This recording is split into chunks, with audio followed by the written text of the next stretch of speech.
Traumatismo de cráneo y cara.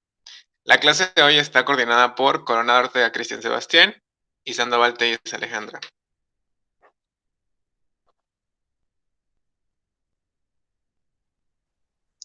Y bueno, vamos a iniciar con la definición, que el traumatismo cráneoencefálico se va a definir como cualquier lesión, ya sea estructural o funcional, que pueda afectar tanto al cráneo como a su contenido, y pues esta generalmente va a ser secundaria a un intercambio brusco de energía mecánica.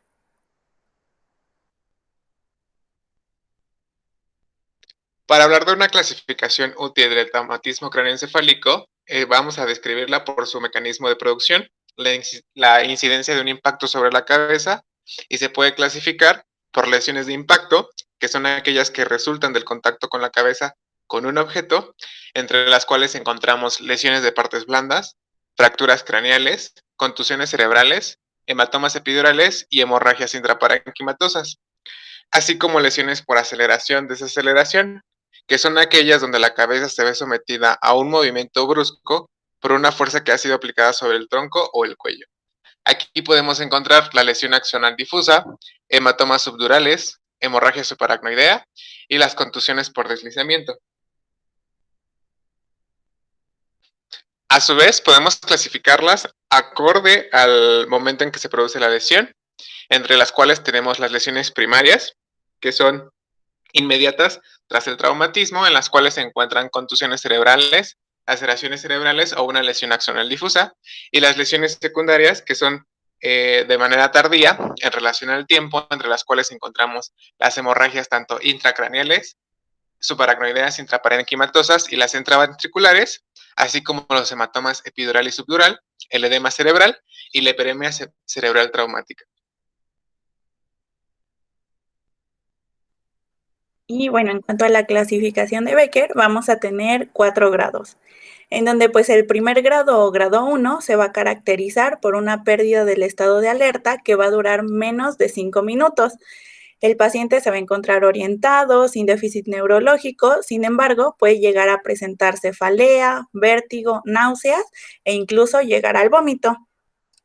Va a tener una escala de Glasgow de 13 a 15 puntos, y el manejo terapéutico va a consistir en una valoración pues del estado general del paciente y dándole asimismo pues un tratamiento sintomático dependiendo lo que presente el paciente. El grado 2 va a tener un Glasgow de 9 a 13 y se va a caracterizar por una pérdida del estado de alerta, pero que ya va a durar más de 5 minutos. Además de esto, pues el paciente va a presentar somnolencia, cefalea, puede incluso presentar apnesia perilesional, náuseas y llegar al vómito. En este grado, el paciente aún va a ser capaz de obedecer órdenes sencillas y pues neurológicamente pues no va a ser focalizado. Su manejo va a consistir en una observación por 24 horas y como tratamiento sintomático se puede utilizar la solución mixta de 1000 mililitros para 12 horas y el metamizol de 1 gramo vía intravenosa cada 8 horas. Antes de realizar el tratamiento se debe de hacer una toma de la tensión arterial, ya que pues va a tener un efecto vasodilatador y puede aumentar o exacerbar la cefalea. En caso de que el paciente presente cefalea postraumática, se puede dar el acetaminofén, y si el paciente presenta vértigo, pues se puede tratar con difenidol. En caso de que existan náuseas y vómito, se le puede otorgar pues la metoclopramida. Y en estos casos se recomienda pues siempre tomar un ATAC para descartar pues algún EBC. En el grado 3 pues va a estar caracterizado porque estos pacientes ya van a requerir una hospitalización. Y esto debido que pues ya tienen una escala de Glasgow de 4 a 6, entonces también van a requerir pues intubación. Además, pues van a presentar un estado de alerta, una pérdida del estado de alerta que va a durar más de 5 minutos. En este caso, pues los pacientes ya se van a encontrar con déficit neurológico, pueden presentar hemiparesia, hemipoestesia, y pues el mismo deterioro del estado de alerta puede provocar pues que estos pacientes digan palabras inapropiadas y un déficit motor o sensitivo. También puede haber decorticación y descerebración, Y aquí los pacientes pues van a tener la característica de que no van a poder seguir ninguna orden que se les dé. Y pues el último grado va a consistir, pues más bien va a ser el paciente que ya va a tener una pérdida total de la función cerebral o muerte cerebral. Y pues en este caso los pacientes van a presentar un Glasgow de 3, convirtiéndose en un potencial donador de órganos.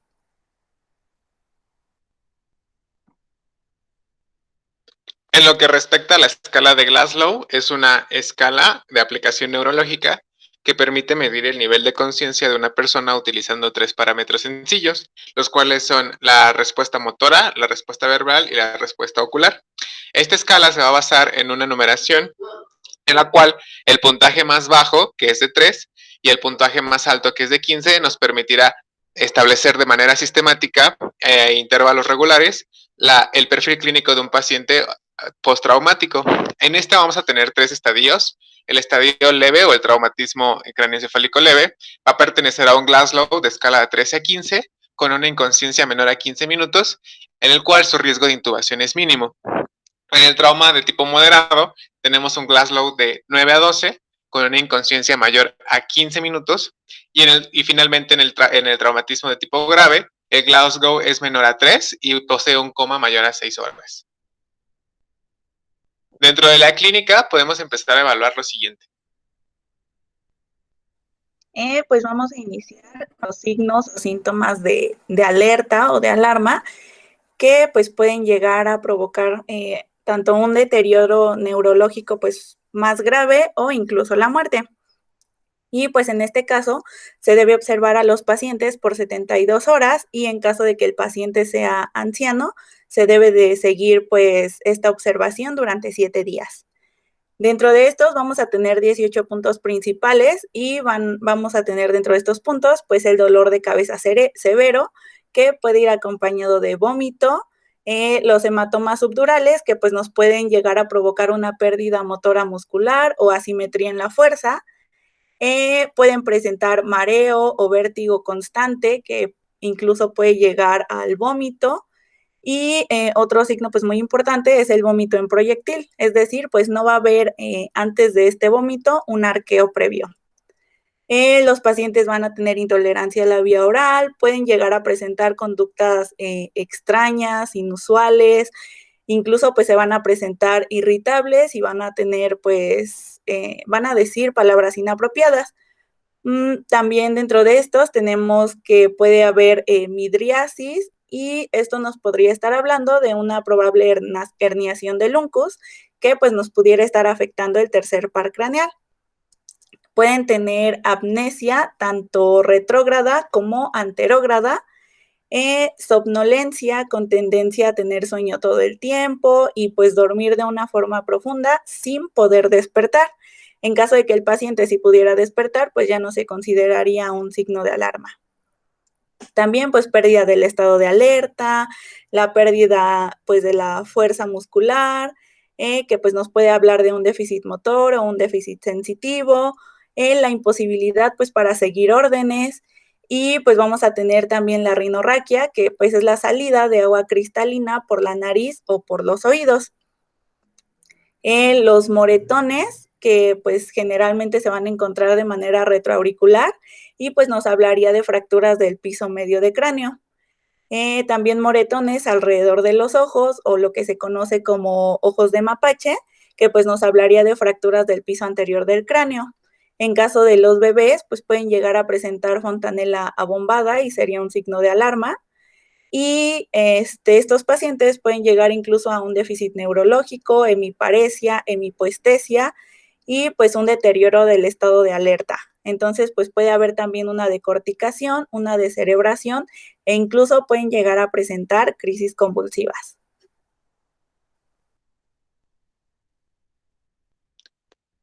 Aunado con lo mencionado anteriormente, vamos a tener signos de focalización e irritativos. Estos son signos que son, bueno, se van a interpretar como manifestaciones clínicas que pueden localizarse en diversas áreas a nivel central o periférico que van a que van a ocasionar un conjunto de trastornos debido a una patología asociada.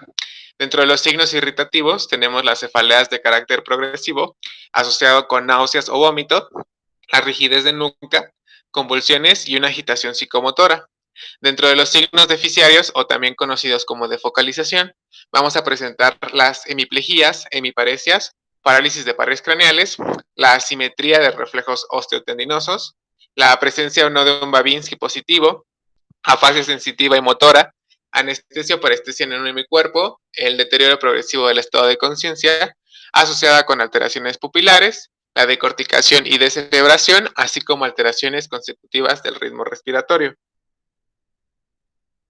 Y dentro de aquí comenzaremos a evaluar nuestro deterioro neurológico. Se dice de que tenemos un deterioro neurológico cuando aparecen las siguientes manifestaciones, en el cual tengamos una pobre respuesta a estímulos, que el paciente no responda posterior al trauma, un Glasgow menor a 8, que es indicativo de intubación, datos de herniación, entre los cuales, dependiendo del sitio afectado, vamos a tener una clínica característica. Si se realiza a nivel, o la afectación está a nivel occipital, se va a presentar la triada de Cushing, que es papiledema, alteraciones de la frecuencia cardíaca y cefalea intensa. Así es a nivel del uncus, vamos a tener la deficiencia del tercer par craneal asociado con ptosis papilar e ipsilateral. Y si es a nivel subfacial, vamos a tener infartos principalmente de la arteria cerebral anterior. También debemos o es importante buscar datos de lateralización o posturas anormales. Tenemos aquí dos posturas principales que están asociadas con el trauma, que es la decorticación como tal. La decorticación es la pérdida de la función de la corteza cerebral resultante del daño de uno o ambos tractos corticoespinales, hablando principalmente de la vía piramidal o corticoespinal, y que nos van a generar una deficiencia hemisférica.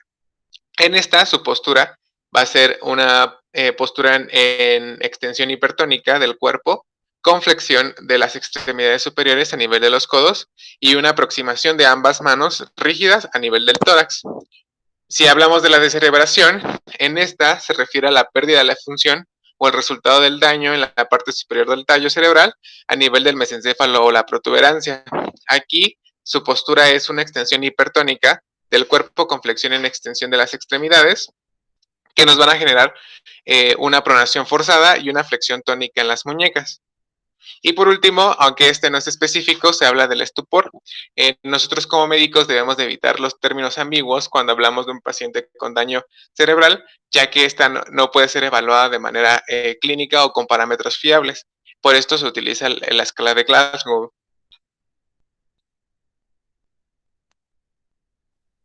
Y bueno, pasando a lo que sería el síndrome postraumático, pues vamos a tener que este se va a presentar después de un trauma cráneoencefálico leve en aquellos pacientes que pues no han tenido reposo.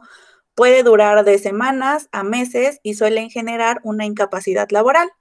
En general, pues su tratamiento va a ser el reposo, sin exponerse al sol, evitando el ruido y pues con analgésicos y antieméticos. Y su pronóstico generalmente ya directamente con la clínica, pues los pacientes pueden presentar fatiga, sin embargo, el signo o síntoma principal pues va a ser la cefalea intensa, que pues va a ser de larga evolución holocraniana y no va a ser pulsátil. En caso de que pues sea no vascular, pues no va a responder a ergotamina. Pueden presentar náuseas, vértigo, irritabilidad, trastornos de la memoria y disminución de la capacidad de concentración. El tratamiento va a iniciar pues con analgésicos simples y en caso de que no responde se puede dar la imipramina o la amitriptilina. Y pues también en estos casos puede haber vértigo periférico y pues otra parte importante del tratamiento, como ya la mencioné, pues es el reposo.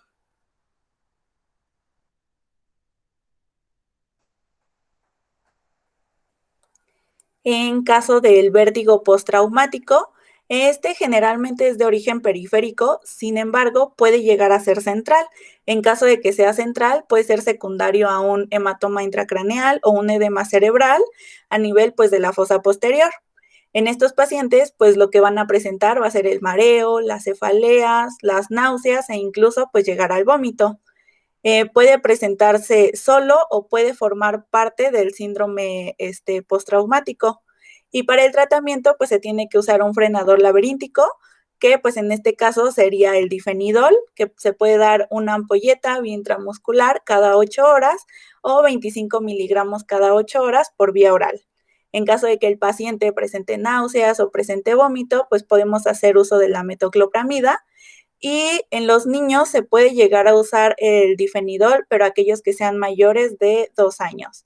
Y pues igual la metoclopramida para náuseas y vómito en los niños.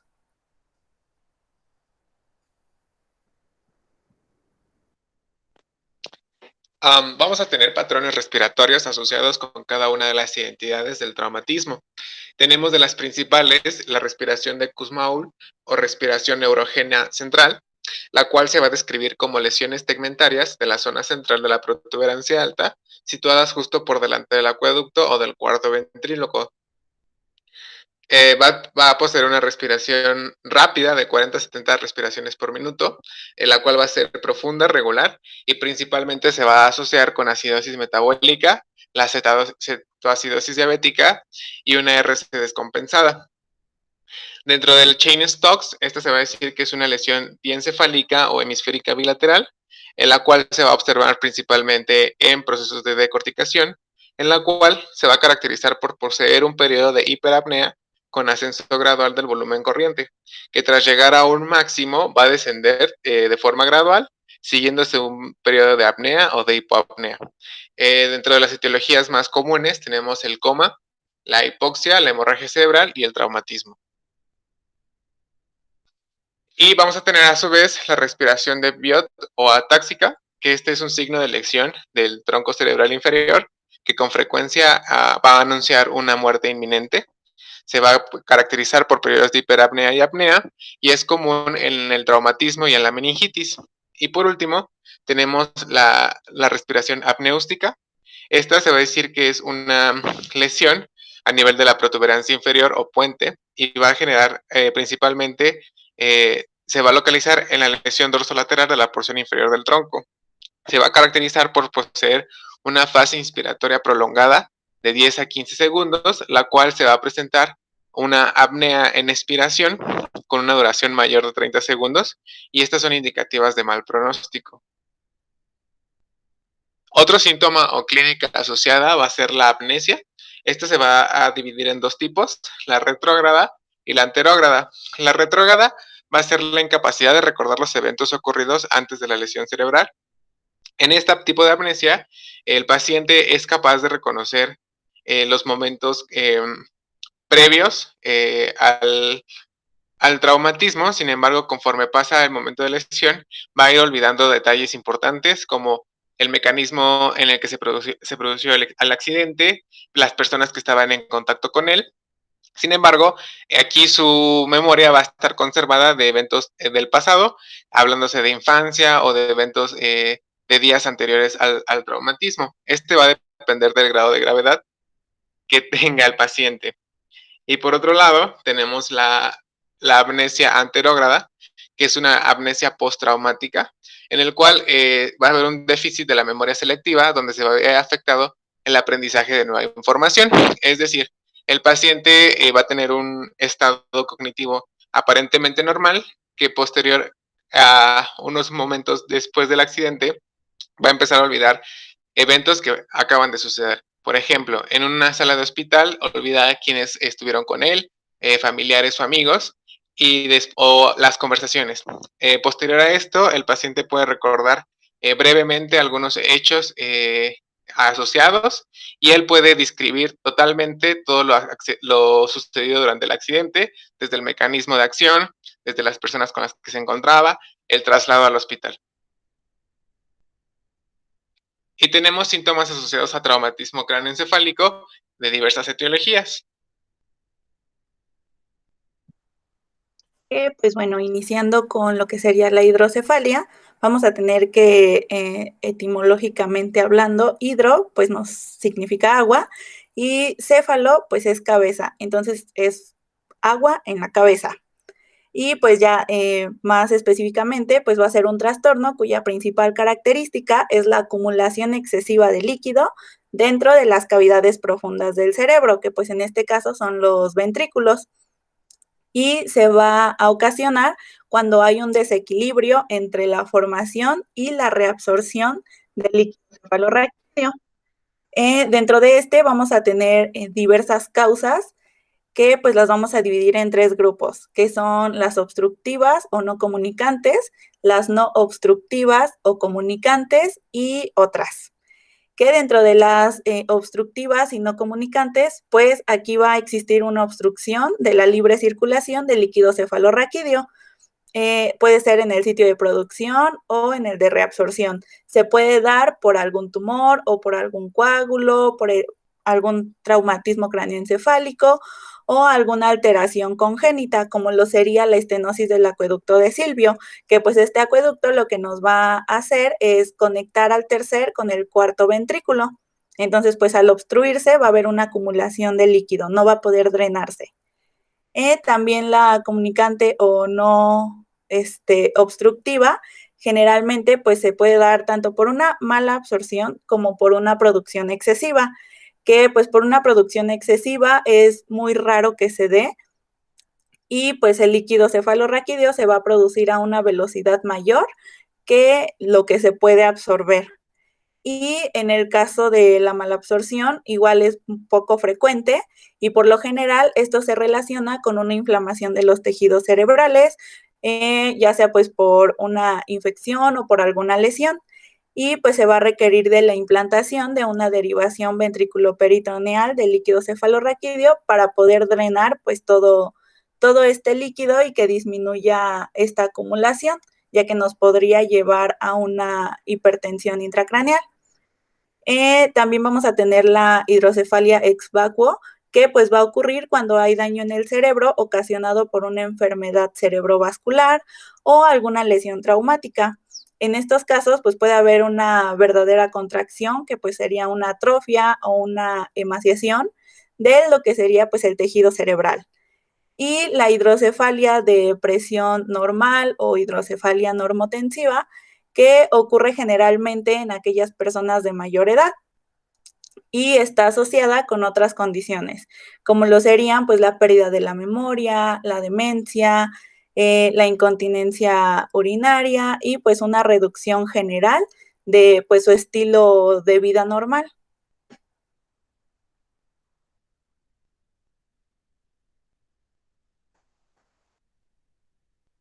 Y en cuanto al edema cerebral, pues igual vamos a tener diversas causas. Dentro de estas, pues podemos tener un traumatismo craneoencefálico, una encefalitis, un EBC hemorrágico o una corrección rápida del estado hiperosmolar, que pues el organismo pues no lo va a asimilar bien y nos va a provocar pues esta extravasación.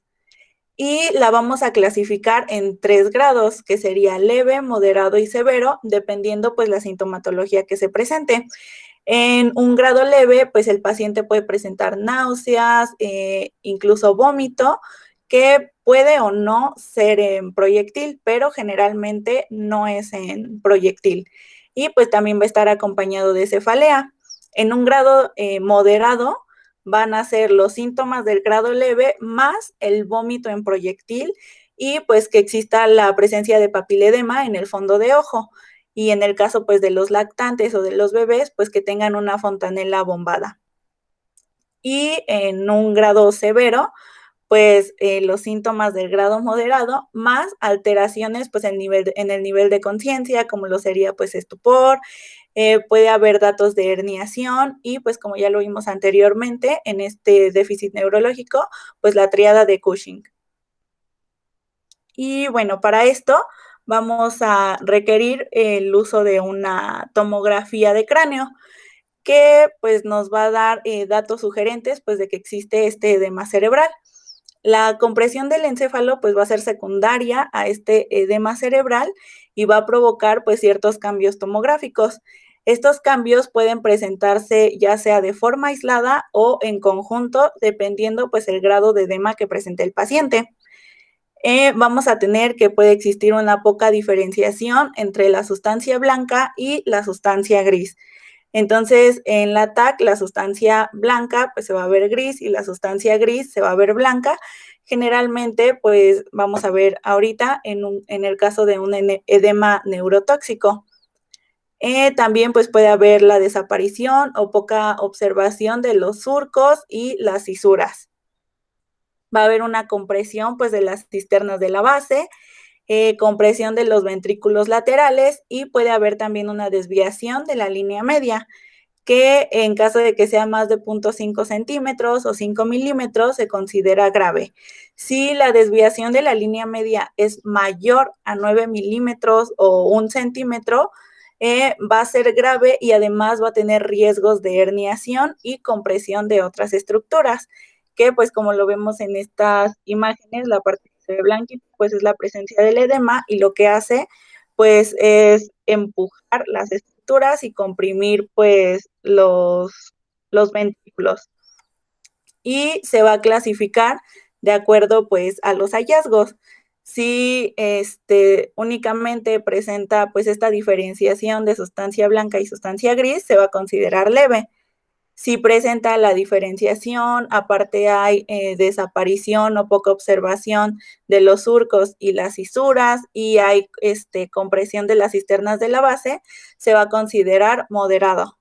Y si presenta tanto la poca diferenciación como la desaparición de las fisuras y de los surcos, la compresión tanto de las cisternas de la base como de los ventrículos laterales, y aparte ya observamos pues una desviación de la línea media, pues estaríamos hablando de un edema cerebral severo.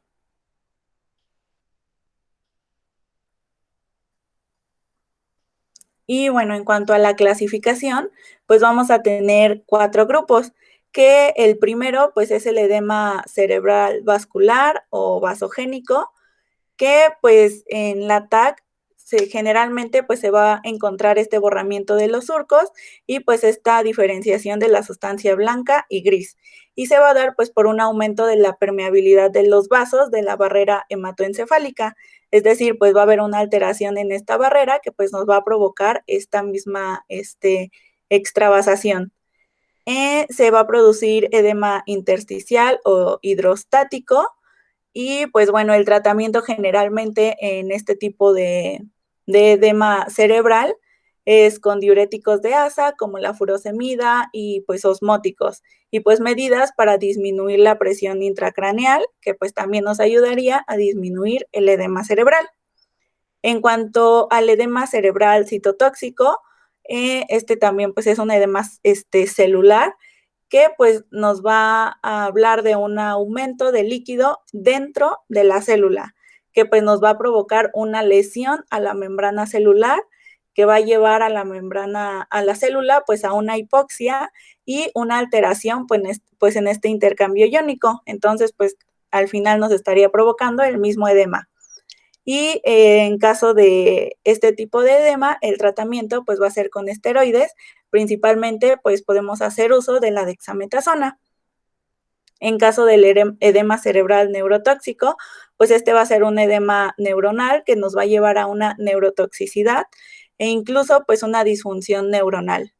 Y por último, el edema perilesional, que pues va a ser como una combinación del edema citotóxico y del edema vasogénico.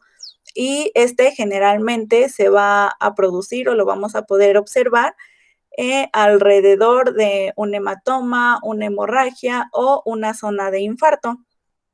Y pues el tratamiento para este tipo de edema va a ser con dexametasona.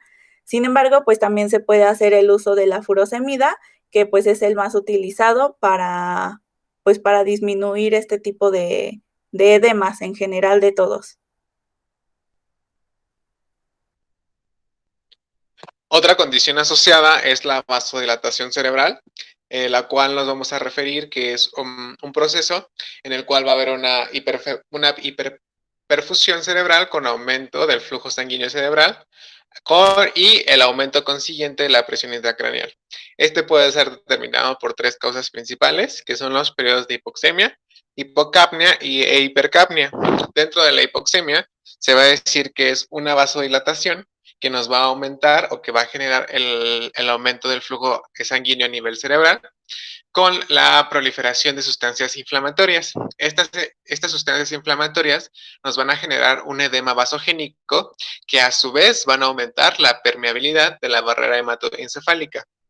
Por otro lado, en la hipocapnia va a haber una disminución de la PCO2 en el cual va a generar una vasoconstricción cerebral. Esta vasoconstricción va a disminuir el aporte de oxígeno a nivel central y por ende va a disminuir la presión intracraneal. Y por último tenemos la hipercapnia. En esta va a haber una elevación de la presión de CO2 aunado con una vasodilatación cerebral secundaria. Esta vasodilatación genera probablemente el aumento de la presión intracraneal, sin embargo no está totalmente especificado y va a ser determinado por el tiempo. Por otro lado, el curso general o fisiopatológico de la hipertensión intracraneal es un proceso el cual va a ser definido como la elevación de la presión del contenido intracraneal que rebasa los mecanismos de compensación del organismo. Esta va a estar determinada por la doctrina Monroe-Kelly, en la cual nos dice que el aumento de los volúmenes intracraneales debe ser compensado por la disminución del resto. Es decir, va a tener tres mecanismos iniciales que nos van a ayudar a este mecanismo de compensación, en el cual tenemos la vasoconstricción arteriolar, la cual esta va a estar mediada por las arteriolas cerebrales como un mecanismo de autorregulación a nivel cerebral. Segunda, vamos a tener la desviación del líquido cefalorraquídeo hacia los senos venosos en un espacio subaracnoideo y en las regiones espinales. Y por último, tenemos la dilatación de los senos venosos. En lo que respecta a su clínica, vamos a tener, va a estar dividida acorde a la evolución del paciente. Dentro de los síntomas principales tenemos la cefalea, que esta cefalea pues va a ser matutina y va a mejorar con el orstatismo. Vamos a tener el vómito, el cual va a ser de tipo de proyectil, no precedido de náuseas, de predominancia matutina. Posteriormente vamos a tener el edema de papila y conforme va pasando el tiempo se va a instaurar la disminución del estado de conciencia. Este deterioro neurológico se puede acompañar tanto de fontanela bombada, una disminución o el aumento de la presión arterial media, fiebre y signos meningios cuando se asocia con meningitis y la asterexis cuando se asocia con una cefalea hepática. Vamos a tener una triada característica que es la triada de Cushing, en la cual se habla de una elevación de la presión arterial, procesos de bradicardia y alteración respiratoria. Aquí en esta entidad podemos encontrar tres alteraciones del patrón respiratorio asociados con Cheyne-Stokes, el patrón de hiperventilación central o una respiración atáxica o de Biot.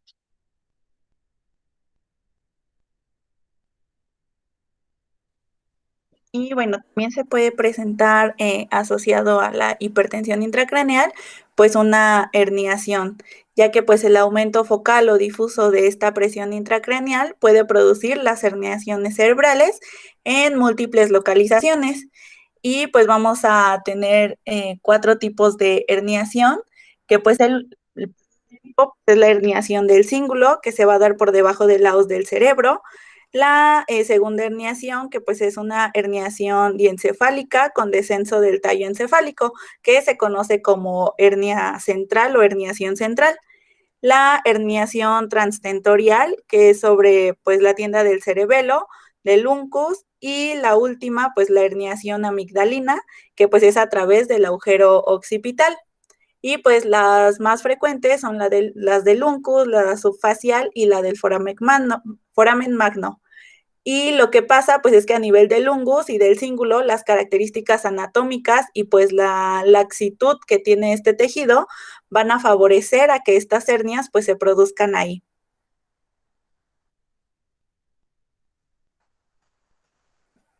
Y bueno, en cuanto a la herniación transtentorial, pues se va a producir en el supratentorio o infratentorio.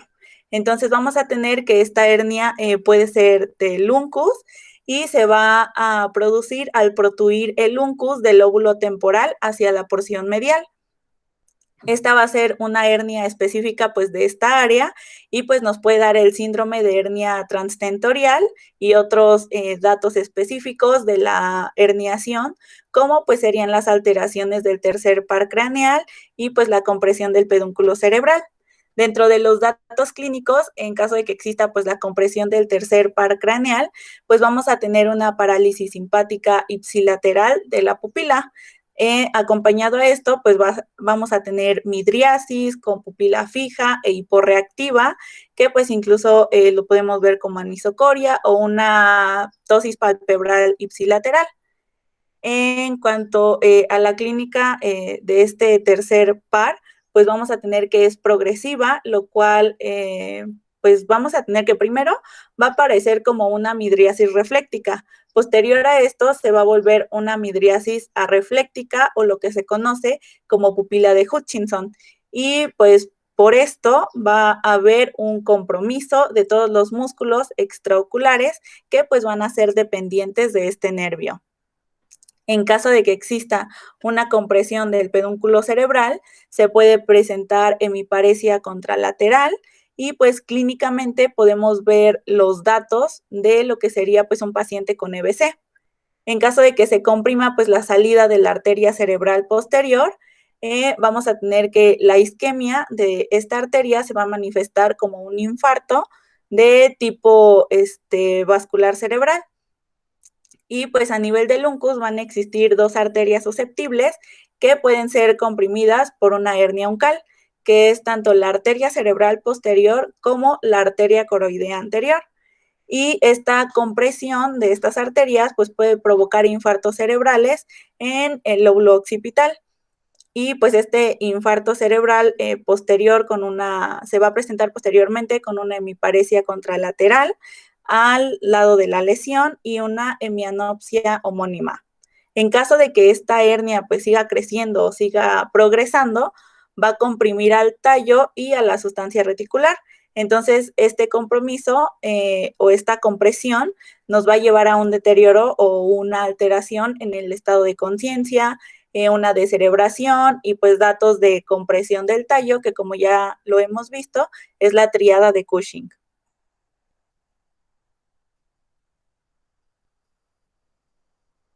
Y pues dentro de esta vamos a tener que la progresión va a ser rostrocaudal. Entonces, si tenemos como inicio la herniación a nivel del diencéfalo, puede haber una decorticación y las pupilas aún se van a encontrar reactivas. En caso de que el daño ya se vea directamente pues en el mesencéfalo, vamos a tener datos de descerebración. Las pupilas se van a encontrar en una posición media y van a ser fijas y va a haber pérdida de reflejo oculocefálico vertical. En caso de que se vea afectado el puente, la diferencia de esta pérdida de reflejo, pues es que van a ser, en lugar de las verticales, pues las laterales. Las pupilas los vamos a encontrar puntiformes y además va a haber una pérdida, pues, del patrón motor. En caso de que pues ya también se ve afectado lo que sería el bulbo raquídeo, ya no, pues ya no va a haber patrón motor, las pupilas se van a encontrar fijas en una posición media y aparte podemos agregar a esto que pues ya va a haber un daño mayor y los pacientes incluso pueden llegar a presentar pues una respiración de Biot.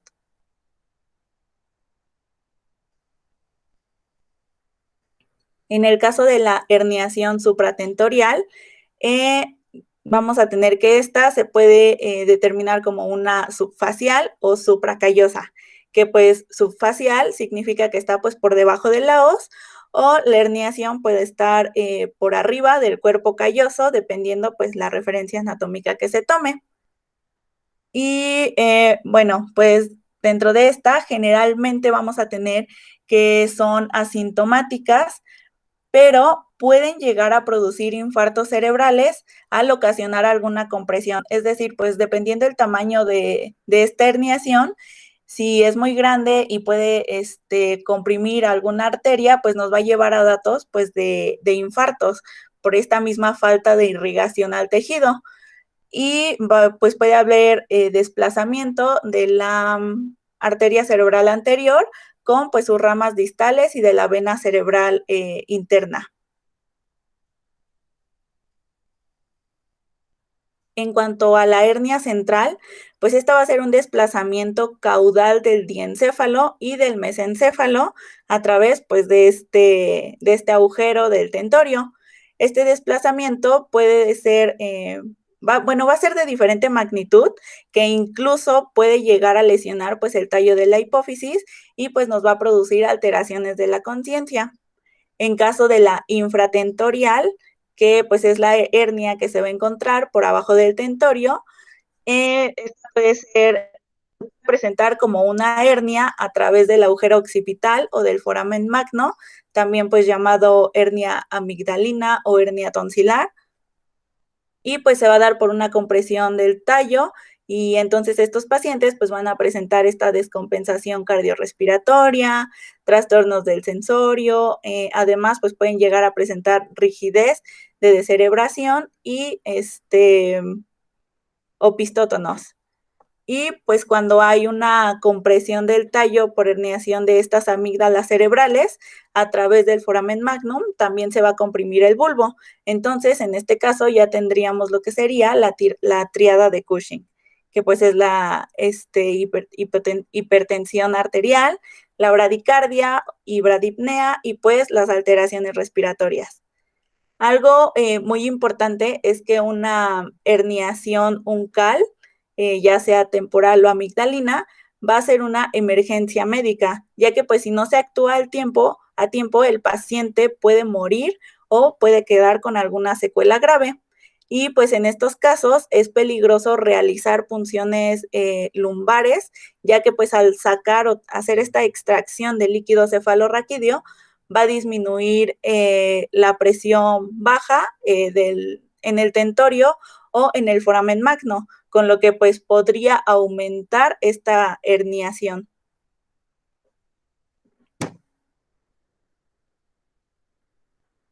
Y bueno, vamos a tener lo que es el scalp o escalpe, que pues es una herida que va a abarcar todas las capas de la piel, desde la piel hasta hueso.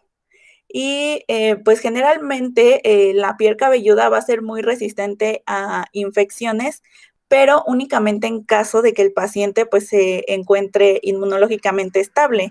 Si no, pues va a ser más susceptible a que pueda adquirir alguna infección. Y pues va a ser esta hemotimia de scalp, porque pues la S nos habla de la piel, la C del tejido conectivo celular subcutáneo, que pues en caso de que exista afección, se va a manifestar como un edema de los tejidos blandos o un caput en caso de que pues los pacientes sean lactantes. La A pues nos va a hablar de la aponeurosis, que pues en este caso la característica o el daño que se puede ver pues es un hematoma subgaleal.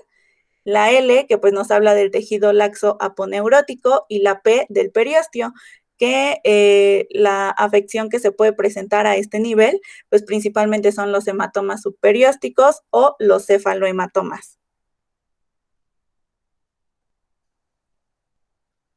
Entonces, ya entrando directamente a lo que serían pues los hematomas, vamos a tener de 3 tipos principales. El caput, que se va a dar pues por una acumulación ya sea serosa, sanguínea, que se va a encontrar de manera subcutánea y pues va a ser pues esta salida de líquido extracraneal. En este caso, pues los márgenes no van a estar definidos y pues va a ser causado por una presión de la zona afectada sobre la región comprendida pues de esta misma tela subcutánea. En el caso del hematoma subgaleal, pues va a ser como, o lo mencionan como si fuera un chichón, que pues va a ser por debajo de la galea aponeurótica y de la aponeurosis epicraneal. Estos hematomas se van a reabsorber espontáneamente, puede tardar varios días y pues esto es muy importante, que no se recomienda puncionarlos porque pues se puede exacerbar este riesgo de una contaminación séptica. Y el hematoma subperióstico o cefalohematoma, que pues generalmente estos suelen ser dolorosos al encontrarse pues debajo del periósteo. Algo que es característico es que van a respetar las suturas, es decir, pues no van a atravesar estas suturas, como lo podemos ver pues aquí en la imagen. El caput es como el más externo. También vamos a tener pues el hematoma subgaleal, que pues como ya vimos es por debajo de la galea aponeurótica o de la aponeurosis epicraneal, y pues el cefalohematoma, que pues estos son los que van a ser dolorosos y que pues como se ve aquí van a respetar pues estas suturas.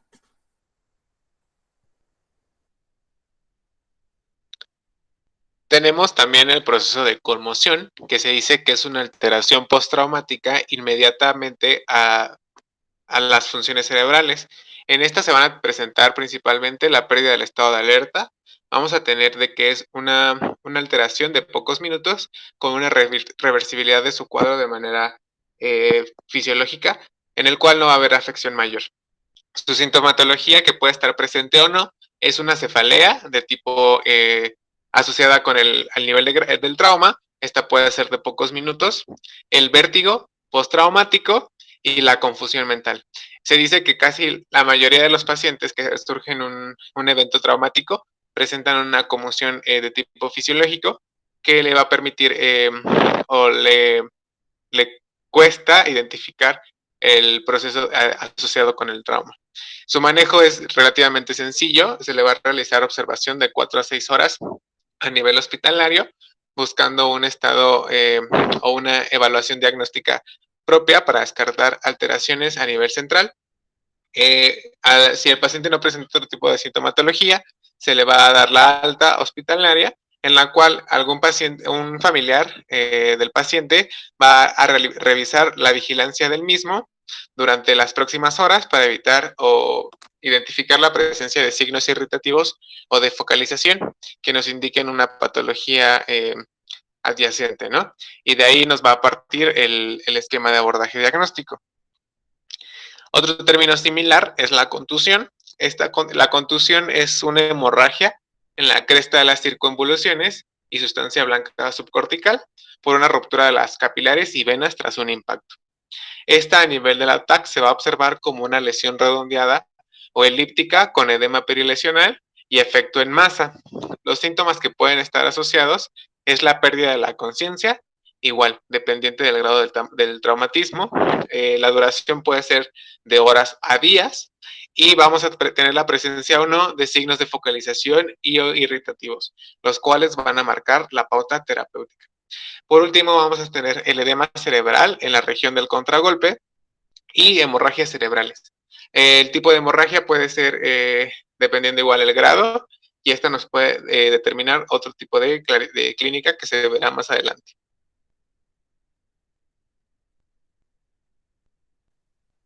Y bueno, pasando a fractura de base de cráneo, pues de manera general sabemos que el cráneo se divide en dos partes, que es la porción inferior o la base de cráneo y la porción superior o bóveda del cráneo. En cuanto a la porción inferior o base del cráneo, pues va a constar de dos superficies, una interna y otra externa, que la porción interna pues es la que está en relación con el cerebro y se va a dividir en tres sectores, que pues es la fosa craneal anterior, la fosa craneal media y la fosa craneal posterior. Dentro de los huesos que forman pues a la base del cráneo, pues va a ser el hueso etmoides, el hueso esfenoides, el hueso frontal, que pues nos va a abarcar la porción basal de este hueso, incluyendo pues el techo de la órbita y la región posterior del seno frontal. También los huesos temporales, que pues nos van a incluir la porción petrosa o el peñasco y el hueso occipital.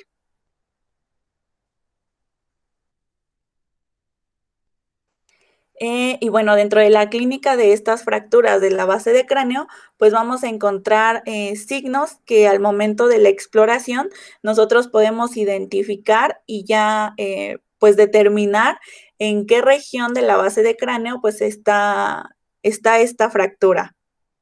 Y dentro de estos, pues vamos a tener que, en caso de que exista fractura del piso anterior de la base de cráneo, vamos a tener el signo de los ojos de mapache, que pues se va a caracterizar por esta presencia de equimosis periorbitaria que va a ser bilateral y pues va a ser resultado de este acúmulo de sangre después de esta fractura, como lo vemos pues en la imagen de aquí abajo, pues, los ojos pues con equimosis periorbitaria.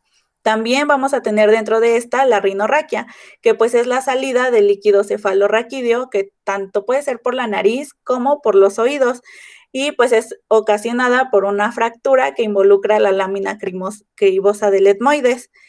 Y pues esto puede dificultar un poco el diagnóstico en caso de que se presente pues también un sangrado. En algunos casos pues es común que se presente tanto esta salida de líquido cefalorraquídeo como salida de sangre.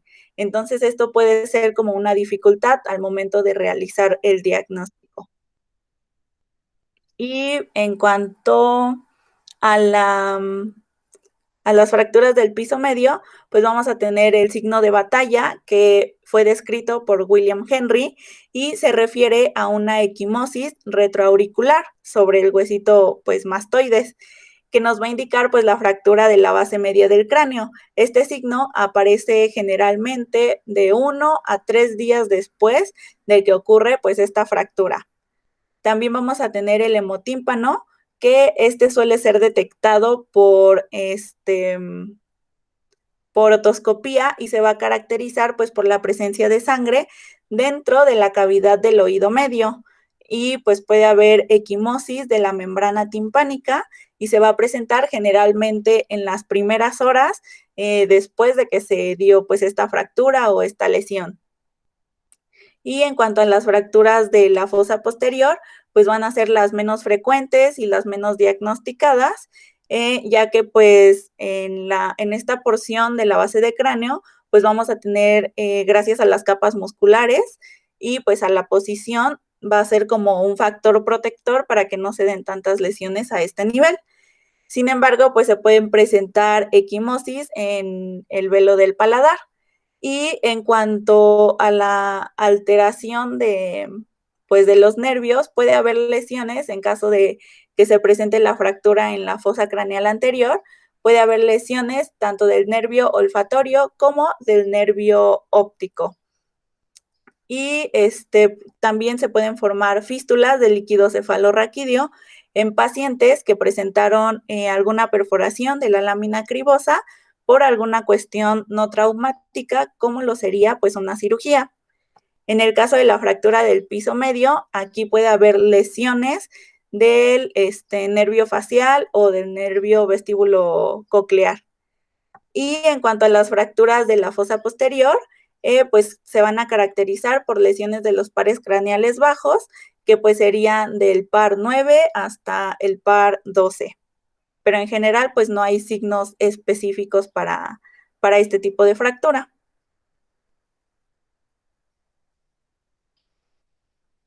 Por otro lado, tenemos las hemorragias intracraneales. Estas son de 5 principales tipos que son frecuentes en el ámbito médico. Cada una de estas va a determinar imágenes a nivel del TAC. Vamos a tener sintomatología sugestiva y la evolución de cada una de ellas va a determinar el grado de gravedad en nuestro paciente problemático. Una de las iniciales es el edema epidural. Esta se dice que está formada en la región entre el periósteo y la dura madre. Se va a decir que es una lesión hiperdensa en forma biconvexa o forma de lente. Esta va a representar del 1 al 6.5% de los ingresos al área hospitalaria y tiene una mortalidad del 5 al 10%. Su etiología principal es la ruptura arterial.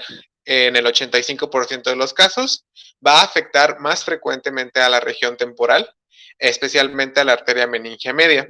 Los signos o síntomas asociados podemos tener la pérdida inicial de la conciencia hasta en el 47% de los casos, una lucidez mental y deterioro rápidamente progresivo, que va a ser un signo de alarma, la anisocoria, la hemiparesia contralateral y la midriasis ipsilateral. Dentro de estas, pues vamos a tener a su vez datos que nos pueden, estos datos nos van a determinar tanto el tratamiento, que es la craneotomía o el drenaje quirúrgico, y el uso de diuréticos, todo con la finalidad de evitar la elevación de la presión intracraneal. Por otro lado, tenemos el hematoma subdural. Esta se dice que es una lesión en plexos venosos subdurales y las venas del puente. Se va a describir que está formado tanto entre la dura madre y la aracnoides y nos va a generar la lesión característica de semiluna. Su mortalidad es del 60% y en esta la podemos agrupar en 3 estadios clínicos. En el estadio agudo, que es menor a 72 horas, a nivel del ATAC podemos identificar una imagen hiperdensa, la cual es dato de alta mortalidad si no se trata en el momento. En el proceso subagudo, que va de las 72 horas hasta los 21 días, podemos evaluar una imagen de tipo isodensa y aquí ya debe estar establecido propiamente la corrección de la urgencia inicial. Y en el proceso crónico, que es mayor a 21 días, se va a localizar una imagen de tipo hipodenso, la cual esta ya nos habla de cierto grado de falla en la terapéutica y de un malo abordaje terapéutico. Por otro lado, tenemos a la hemorragia subaracnoidea. Este tipo de hemorragia está formado entre el espacio subaracnoideo y la cisterna basal. Se va a decir que es un factor de mal pronóstico y posee una alta mortalidad. Realmente son pocos los síntomas que tenemos para este tipo de clínica, en los cuales se encuentra la cefalea severa hasta un 78%, el deterioro de la conciencia en un 68%, vómitos y crisis convulsivas. Y vamos a tener una escala la cual nos va a permitir clasificar a la hemorragia subaracnoidea en 4 estadios, que es la escala de Fisher. Esta escala nos va a ayudar tanto a predecir el riesgo de vasospasmo. En el grado número 1 no vamos a tener evidencia de sangrado, principalmente a nivel de las cisternas ni en los ventrículos. En el grado 2 tenemos sangre difusa fina con una capa menor a 1 milímetro que va a estar en cisternas media y se va a localizar de manera vertical. En el grado 3 tenemos un coágulo denso cisternal que es mayor a 1 milímetro, principalmente en cisternas medido verticalmente. Y en el grado 4 tenemos un hematoma intraparenquimatoso con hemorragia intraventricular y puede haber la presencia de sangrado difuso y esto es un signo de alta mortalidad. Por otro lado tenemos al hematoma intraparenquimatoso. Estos van a ser hematomas secundarios a una contusión cerebral que va a estar formada principalmente en el lóbulo frontal, temporal, en el cerebelo o en el tallo, que van a describir el mecanismo de lesión. Vamos a tener síntomas asociados como las alteraciones en el patrón respiratorio y la hipotensión. En el daño axonal difuso tenemos lesiones edematosas o hemorrágicas en la sustancia blanca. Van a ser más comunes en la región frontal y temporal y sus síntomas son de tipo grave, que es un coma mayor de 6 horas de evolución, y un deterioro neurológico severo, que de no ser tratado tienen un alto índice de mortalidad. Y tenemos complicaciones a corto plazo. Y pues bueno, dentro de estas complicaciones vamos a tener el neumoencéfalo, que pues esto no es otra cosa más que la presencia de aire en el cerebro. Generalmente pues esta va a ser diagnosticada por una tomografía axial computarizada o incluso puede llegar a observarse por alguna radiografía. Su principal complicación pues va a ser una posible infección y aparte pues que puede provocar un aumento de esta presión intracraneal. El tratamiento en este caso pues sería antibiótico en caso de que pues de manera preventiva y además pues tratar estas complicaciones. Como lo vemos pues en las imágenes de aquí, la porción negra es lo que sería pues el aire dentro de esta cavidad. También vamos a tener el aneurisma cerebral traumático, que pues estas van a ser las dilataciones anormales localizadas pues en las arterias cerebrales.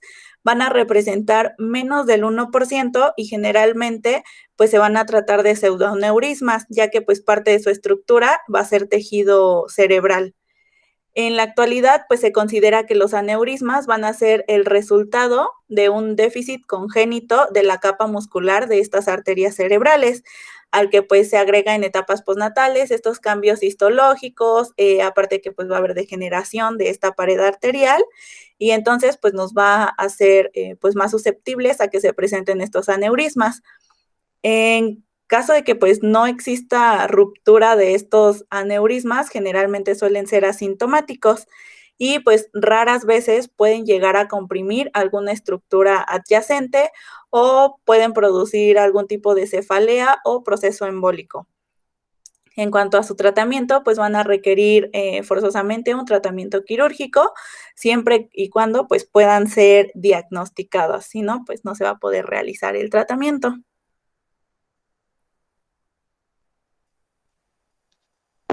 También tenemos la epilepsia. Esta epilepsia postraumática va a ser secundaria a principalmente heridas penetrantes. Hablando epidemiológicamente, los traumatismos de tipo cerrado nos pueden generar este tipo de epilepsia en un 10% y los traumatismos de tipo penetrante hasta en un 40%.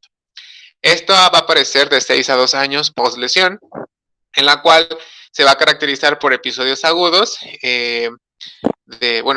de manera espontánea, que no hayan tenido un antecedente tanto heredofamiliar y que estén asociados propiamente al trauma. La conducta a realizar es que el paciente deberá ser remitido al neurólogo para un buen diagnóstico y un control de la enfermedad y descartar otro tipo de patología asociada que nos desencadene la epilepsia. Tenemos el higroma subdural traumático, que este va a ser el acúmulo del líquido cefalorraquídeo en el espacio subdural por la ruptura de la aracnoides y se va a comportar clínicamente como un hematoma y va a tener las mismas, a nivel de imagen, las mismas características como podemos ver. Y tenemos las complicaciones a largo plazo. Pues dentro de estas complicaciones, pues vamos a tener la fístula del líquido cefalorraquídeo. En este caso, pues puede ser tanto para oídos o fosas nasales y puede darse unilateral o bilateralmente. Estas generalmente pues van a ser visibles y pues pueden confirmarse cuando se hace el análisis de este líquido o de este fluido y aparece pues o se puede ver la presencia de glucosa en el líquido. Entonces, en este caso ya podríamos confirmar el diagnóstico de que pues es líquido cefalorraquídeo. Y pues en la mayoría de estos pacientes con el simple reposo pueden llegar a cerrar o cesan pues estas fístulas y en casos pues especiales o mínimos es necesaria pues una intervención quirúrgica. También pues vamos a tener la osteomielitis, que pues va a ser una infección ósea que puede ser aguda o puede ser crónica y pues generalmente va a ser causada por bacterias, que dentro de estas bacterias los principales vamos a tener el Staphylococcus aureus y el principal, que es el principal patógeno en todas las edades. Seguido de este pues vamos a tener el Streptococcus pyogenes o beta hemolítico del grupo A. Cuando el hueso esté infectado, se va a producir pus dentro de este mismo, lo cual pues nos va a provocar o nos puede propiciar la formación de un absceso. Y este absceso puede privar al mismo hueso de pues su suministro sanguíneo. Entonces los síntomas generalmente van a estar dados por dolor en el hueso, una hinchazón local y pues como es una infección, pues va a haber fiebre, malestar general, incluso pues puede haber náuseas y pues el drenaje de pus a través de la piel en caso de una osteomielitis crónica. Aunado a esto, pues el paciente puede presentar sudoración excesiva e incluso escalofríos. Y al examen físico, pues es posible encontrar esta sensibilidad ósea y pues posiblemente hinchazón o enrojecimiento pues en la zona que está afectada. El tratamiento inicial o la conducta de elección pues es realizar una limpieza quirúrgica del hueso necrosado con gubia. Y en cuanto a la meningitis, pues va a ser la inflamación de, pues como su nombre lo dice, las leptomeninges, que serían la pía madre y la aracnoides, con afectación pues del líquido cefalorraquídeo que pues va a ocupar pues el espacio subaracnoideo. Estas generalmente van a ser debido o van a ser consecuencia de una herida abierta. Van a constituir, pues obviamente, una urgencia entre estas infecciones, ya que pues su tratamiento es tardío, ya que el tratamiento tardío o incorrecto, pues puede llegar incluso a la muerte del paciente. Los principales agentes que llegan a causar pues esta meningitis es el Haemophilus influenza, la Neisseria meningitis y el Streptococcus pneumonia, que pues son responsables de hasta el 85% pues de todos estos casos. Clínicamente, pues los pacientes van a presentar fiebre, trastornos de las funciones mentales, pueden presentar signos de irritación meningia y alteraciones pues en el nivel de conciencia. Los pacientes que van a tener peor riesgo en estos casos, pues van a ser aquellos que estén desnutridos o los pacientes alcohólicos. Y para su diagnóstico van a existir diferentes métodos, dentro de los cuales, pues el fundamental o el más importante o el de elección es el cultivo de este líquido cefalorraquídeo. Aunque pues primero, antes de realizar pues esta punción, se deben valorar los riesgos-beneficios dependiendo de cada paciente. Y pues el tratamiento serían los antibióticos, que pues los más utilizados serían las penicilinas, aunque también pues se les pueden asociar otros medicamentos como lo serían los corticoides y en algunos casos pues los anticonvulsivantes. Por otro lado, tenemos al epiema subdural, que es una entidad muy similar a la que mencionó Ale, en la cual tenemos una supuración localizada entre la dura madre y la aracnoides. Sin embargo, aquí esta pues va a representar el 15% de las infecciones intracraneales, principalmente por los agentes etiológicos de la Haemophilus influenzae y el Streptococcus pneumoniae. Esta o su clínica va a estar asociada principalmente con fiebre elevada, cefalea intensa y generalizada, así como vómitos, signos meningios y papiledema. Aquí el estado de conciencia puede deteriorarse con rapidez y pues el abordaje tanto diagnóstico como terapéutico va a ser guiado por la TAC y la resonancia magnética, ya que esta nos va a determinar si necesitamos realizar un tratamiento quirúrgico de tipo precoz. Por otro lado, tenemos al absceso cerebral. Este absceso cerebral pues se va a definir como una masa de células inmunitarias generalmente acompañadas de pus, en la cual va a ser desencadenada principalmente por infecciones bacterianas u hongos en pacientes inmunocomprometidos, con una consecuente inflamación del parénquima cerebral. Clínicamente hablando, vamos a tener la presencia de dolor de cabeza, vómitos, cambios en el estado mental. Aquí va a variar en todo el espectro del estado mental, como la somnolencia, confusión o irritabilidad. Vamos a tener la presencia de convulsiones asociadas con la fiebre y los escalofríos. También vamos a tener una disminución de la sensibilidad, de los movimientos y una debilidad, así como la presencia de afasias, dependiendo del área afectada. En nuestro examen físico generalmente vamos a encontrar signos de hipertensión endocraniana, que son los datos de mal pronóstico que van a guiar tanto la conducta terapéutica como la importancia de un diagnóstico precoz. Para la conducta final vamos a tener que el tratamiento va a depender de la severidad en la que se encuentra nuestro paciente, pudiendo llegarse a considerar una emergencia de tipo quirúrgico según el nivel de presión intracraneal, o también puede ser, si se encuentra en estadios leves, esta puede ser protocolizada para un tratamiento quirúrgico posterior.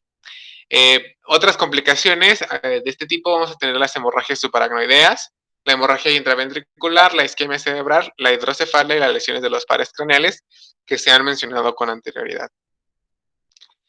Y bueno, finalmente vamos a hablar del manejo de los pacientes con traumatismo cráneoencefálico. Este relativamente es un procedimiento de tipo estandarizado, en el cual es importante en relación tiempo-beneficio, ya que a menor tiempo disminuimos la mortalidad y proporcionamos un buen pronóstico para nuestro paciente. Se va a dividir en dos tipos: el tratamiento de traumatismo con datos de hipertensión intracraneal asociados con herniación o un deterioro neurológico progresivo. En el primer paso que tenemos que hacer es la observación de nuestro paciente en terapia, en el cual se realizará una adecuada, una anamnesis orientada y enfocada en descubrir el tipo de lesión por la cual nuestro paciente está en esta área, que es de importancia clínica. Vamos a intubar dependiendo de su escala de Glasgow. Para recordar, en pacientes con una escala menor a 8 se indica la intubación de manera sistematizada. Y posterior a esto vamos a empezar a realizar Glasgow cada hora, recordando que este es un parámetro que nos va a permitir establecer un adecuado perfil tanto neurológico de nuestro paciente, que nos va a determinar tanto el pronóstico como la evolución, así como la respuesta al tratamiento. El primer paso clínico asociado con tratamiento van a ser las medidas para el manejo del edema cerebral, que esta se va a presentar en casi la mayoría de los pacientes. Nuestro primer medicamento de elección es el mannitol al 20% en una dosis de 0.25 gramos kilogramo dosis cada 6 a 8 horas. En pacientes que tienen un peso mayor a 80 kilogramos se va a realizar 100 mililitros o 20 gramos cada 8 horas, pasando en 30 minutos. Vamos a también evaluar la hiperventilación. Aquí vamos a tener que mantener la presión arterial de CO2 entre 25 y 30 mililitros de mercurio en las 24 horas después. Y vamos a tener que suplementar los diuréticos, principalmente con furosemida, 20 miligramos IV cada 12 horas. Así como medidas posturales, que es la elevación de la cabeza a 30 grados, esto para disminuir los datos de hipertensión intracraneal. Si en nuestro paciente se presenta crisis convulsivas o, como ya sabemos, acorde al pronóstico, en la mayoría de los pacientes se va a presentar al menos un cuadro o un tipo de crisis convulsiva durante su estadía en la unidad de cuidados intensivos, debemos de agregar la difenilhidantoína. Esta va a estar dada en un esquema de impregnación con 1 gramo en 50 a 100 mililitros de solución salina para pastar en 30 minutos. Posterior a esto, vamos a continuar con un esquema de 125 miligramos IV diluidas en 50 mililitros de solución salina para 30 minutos cada 8 horas. Este va a ser determinado tanto su duración como el esquema acorde a la evolución de nuestro paciente. A su vez, vamos a instaurar soluciones hiperosmolares a 1000 mililitros de solución mixta para 12 horas. Y por último, tenemos otros medicamentos que van a estar asociados durante nuestra estadía en la UCI, en la cual tenemos la lidocaína. Se va a realizar o se va a aplicar preaspiración para disminuir el reflejo de la tos. Recordemos que la tos es una sintomatología clínica que puede aumentar la presión intracraneal. Por eso nosotros debemos de evitar o disminuir la frecuencia de esta para evitar complicaciones y permitir o favorecer la mejoría de nuestro paciente. Esta se va a dar en dosis de 1 miligramo kilogramo vía intravenosa por dosis. También nos podemos hacer ayuda de los barbitúricos, principalmente con el tiopental, que se va a dar en una infusión de 1 a 3 miligramos kilogramo hora y se va a preparar 3 gramos en 250 miligramos de solución glucosada al 5%. Y por último tenemos los esteroides.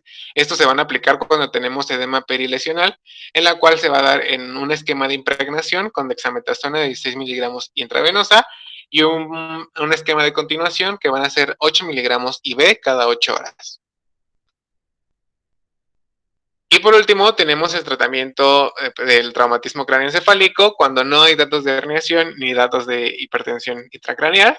Va a ser similar el esquema, sin embargo, aquí no va a estar indicado el uso de mannitol. Son 5 pasos base, que es la observación en cuidados intermedios, el Glasgow a cada hora, las medidas para el manejo de edema cerebral, que ya mencionamos que es con diuréticos, y las medidas posturales para reducir la presión intracraneal, el manejo de crisis convulsivas con la fenitoína y las soluciones hiperosmolares para evitar, que nos van a ayudar a la disminución del edema propiamente, así como el uso de lidocaína, repitiendo de nuevo, para disminuir la presencia del reflejo de la tos y que nos aumente la presión intracraneal, que es un dato de mal pronóstico. Y tenemos nuestro trauma nasal. Y pues bueno, antes de entrar al trauma nasal, recordando un poquito de anatomía, pues vamos a tener que el puente de la nariz es el que está formado o va a estar formado tanto por los huesos propios de la nariz como por el proceso frontal del maxilar superior. Y pues estos huesos propios de la nariz van a formar una pirámide con una plataforma o un piso superior. En cuanto al septum nasal, pues va a ser esta región o esta porción osteocartilaginosa que va a estar formada por el cartílago septal, el búmer y la lámina perpendicular del hueso del etmoides.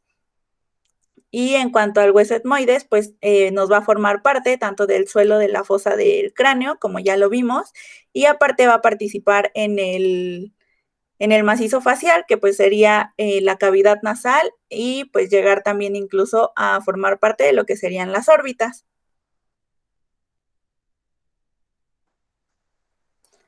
Cuando se produce un traumatismo nasal, se requiere o se tiene que solicitar tanto el perfilograma como la radiografía de Batters, que en el caso de la de Batters lo que vamos a ver es que pues los huesos propios de la nariz, como ya lo mencioné, van a formar pues esta pirámide nasal con pues paredes laterales, derecha e izquierda, y pues estas mismas paredes se van a ver pues perfectamente en esta proyección. Y pues en caso de que exista fractura, se pueden observar los hundimientos, las fracturas de las paredes laterales y se va a observar la punta anterior del piso superior, que en este caso puede estar deformada si existe pues algún tipo de fractura a este nivel. Y la proyección de Batters va a ver la forma piramidal del hueso nasal y va a identificar pues las fracturas, como ya lo mencioné, de ambos lados, derecho e izquierdo. Y también pues se puede observar el septum nasal. En caso del perfilograma, pues va a ser un corte sagital del hueso nasal y nos va a servir para observar este hueso, pero de forma lateral. En el perfilograma parece que el hueso nasal se va a ver como más pequeño en relación con la de Batters. Y esto va a ser porque en este perfilograma no se va a ver la parte frontal del maxilar, debido a que pues el rayo va a estar enfocado en lo que sería el hueso nasal para determinar pues si hay algún tipo de fractura a este nivel.